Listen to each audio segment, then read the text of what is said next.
সংস্কার সংস্কার করতে করতে বর্তমান সরকার বিদেশ থেকে বহু লোককে আমদানি করেছেন সংস্কার করার জন্য।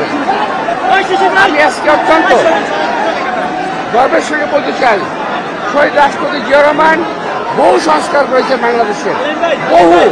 উনি বিদেশ থেকে কোনো পরামর্শ আনেন নাই, উনি দেশে থেকেই দেশের যে সংস্কার করা দরকার তা করেছেন। খাল সংস্কার করা হয়েছে, গার্মেন্ট ব্যবসা ও পলিট্রি ডেয়ারি সহ নারী শিক্ষা, বহু সংস্কার তিনি করেছেন, কিন্তু তিনি কখনোই বিদেশ থেকে কোনো কাউকে আমদানি করেন নাই। আসলে এই সরকার কিছু বিদেশি লোককে আমদানি করেছেন সংস্কার করার জন্য, এবং এই সংস্কার করতে করতে এমন জায়গায় চলে গেছে যে তারা আজকে আর নির্বাচন দিতে চায় না। খুব দুঃখের সঙ্গে একটা কথা বলছি, দেখলাম ইউনূস সাহেব জাপানে বসে বিএনপি সম্পর্কে বদনাম করছেন। একটু লজ্জাও লাগলো না দেশের সম্পর্কে বিদেশে বসে বদনাম করতে?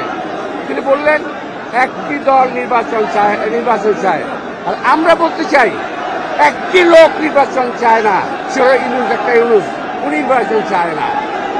বিএনপি বরাবর নির্বাচন চলছে ডিসেম্বরের মধ্যে, এবং এই ডিসেম্বরের কথা কিন্তু ইউনূস সাহেব স্বয়ং বলেছেন, আমরা বলি নাই। তারই প্রস্তাব পরবর্তীতে শিফট করে চলে গেলেন জুন মাসে যদি কথা বলেন, এই নির্বাচন কখনো বাংলাদেশে হবে না। সুতরাং নির্বাচন যদি করতে হয় ডিসেম্বরের মধ্যে করতে হবে, আর নির্বাচন করতে না চান সেটা ইউনূস সাহেবের দায়িত্ব, আমাদের দায়িত্ব নয়। আমরা জাতি বাংলাদেশ জনগণ এই নির্বাচন আদায় করবে, নইলে এই দেশের ভৌগোলিক অবস্থা ঠিক থাকবে না।